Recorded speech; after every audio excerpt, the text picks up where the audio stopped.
দেখাই তো যাচ্ছে। তো এইদিকে গ্যাস থাকে না, আমরা তো কোনো ডেভেলপমেন্ট দেখি নাই। আমরা মহিলারাও যাতে ব্যবসা করতে পারি, কোনো বোরকা ছাড়া বাইরে বেরোতে পারবে না, এই ধরনের যাতে কোনো সাবসিস্টেম আমাদের প্রতি না আসুক। আমরা এখন যেভাবে চলতেছি আমরা সেভাবে চলতে চাই। এলাকার নানা ধরনের সমস্যা আছে। সমাজ দ্রব্যমূল্য নিয়ন্ত্রণে থাকুক, সিন্ডিকেটটা ভেঙে দেয়। এই আমরা চাই শান্তি, ওই যে চোর গুন্ডা ওইগুলার আমরা চাই না। এলাকার নানা ধরনের সমস্যা আছে, যে সমস্যাগুলো আমরা প্রতিনিয়তই ফেস করি।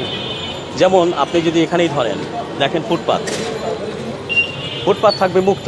ফুটপাতে এখানে ভ্যান বসিয়ে সবজি বিক্রি করছে, পিঠা তৈরি করছে এবং নানা রকমের মাছের বাজারও আছে। এটা একটা বড় চ্যালেঞ্জ যে ফুটপাতটা কেন মুক্ত নয়। কারণ আমরা তো হাঁটবো, এখানে প্রচুর লোক হাঁটে। আপনি দেখেন এখানে এই যে গাড়িগুলো আসতে যাচ্ছে, বিশেষ করে অটো এত দ্রুত আসে, একটা লোক রাস্তা পার হবে তো দূরের কথা, সেই ফুটপাতে হেঁটে চলবে, এই চলতে যেয়ে তার সমস্যা হচ্ছে। সুতরাং দুপাশের ফুটপাত মুক্ত রাখা উচিত। পাশাপাশি আপনি দেখবেন যে ফুটপাতগুলোতে যখন পসরা বসে মালামালে, তখন কিন্তু এখানে চাঁদাবাজি হয়, বিভিন্ন রকমের উৎকোচ বকশিস এগুলো কিন্তু নেয়।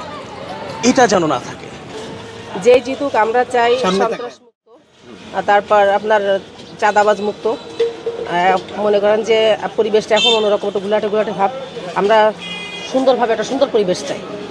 যে আসুক, আমাদের জিনিসপত্রের দাম অতিরিক্ত বাড়তি, সেদিক দিয়ে যেন একটু কম থাকে। আমরা মহিলারাও যাতে ব্যবসা করতে পারি, আমাদের যাতে পরে কোনো চাপ সৃষ্টি না আসে যে না মহিলারা কোনো ব্যবসা করতে পারবে না, কোনো বিজনেস করতে পারবে না, মহিলাদের কোনো এই ধরনের কোনো বোরকা ছাড়া বাইরে বেরোতে পারবে না, এই ধরনের যাতে কোনো সাব সিস্টেম আমাদের প্রতি না আসুক। আমরা এখন যেভাবে চলতেছি আমরা সেভাবে চলতে চাই।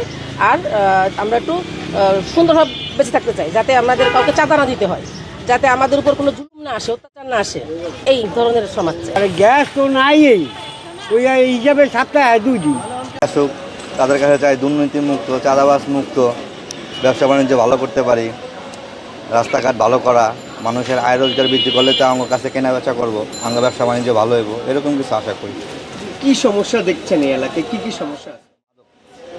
মাদক সবচেয়ে বড় সমস্যা। বাজারের মতো মাদক বিক্রি হয়, ডাইকা মাদক বিক্রি হয়। ওই মাদকটা খুব সহজ হয়ে গেছে, কেন পাওয়া যায় সহজে, খাওয়াও যায় সহজে, এটাই বড় সমস্যা।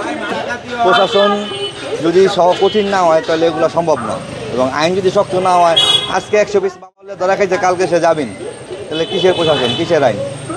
প্রত্যাশা হচ্ছে এলাকার শান্তি শৃঙ্খলাটা নিয়ন্ত্রণে থাকবে, মাদক মুক্ত একটা সমাজ হবে, তারপরে দ্রব্যমূল্য নিয়ন্ত্রণে থাকবে।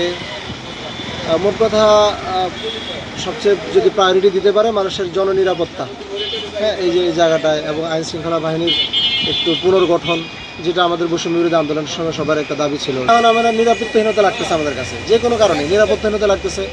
যে হঠাৎ একটা দুর্ঘটনা ঘটলে এটার কোনো প্রতিকার পাবো বলে আমাদের মনে হয় না। এমনিতে আমাদের যে আইনের দীর্ঘসূত্রিতা, এটার কারণে এটার মানে প্রতিকারে যায়ও না অনেক মানুষ। তো এটার জন্য আমাদের অন্তত আইনের শাসনটা এমনভাবে বাস্তবায়ন হোক যেটাতে মানুষ কেউ কাউকে অন্তত একটা মন্দ কথা বলতে হিসাব করে বলে। দেখাই তো যাচ্ছে। তো এইদিকে গ্যাস থাকে না, তারপর এটা সেটা, রাস্তাঘাট একবারে মানে ঢাকার মধ্যে সব থেকে লিস্ট ডেভেলপ, তারপর সব কিছুই তো মানে আমরা তো কোনো ডেভেলপমেন্ট দেখি নাই। এই যে আমরা এটা করবো এলাকার জন্য, সেটা করবো এলাকার জন্য, but end of the day কিছুই করে না। যে নির্বাচনে জয়ী হওয়ার পরে ভুলেই যায়। তো ডেফিনেটলি এই জায়গাতেই আমরা সব থেকে কী চেঞ্জটা চাই, যে অ্যাটলিস্ট যারাই ক্যান্ডিডেট আছে, যারাই ক্ষমতায় আসবে, তারা যেন মানে জনগণকে সাথে নিয়ে কাজ করে।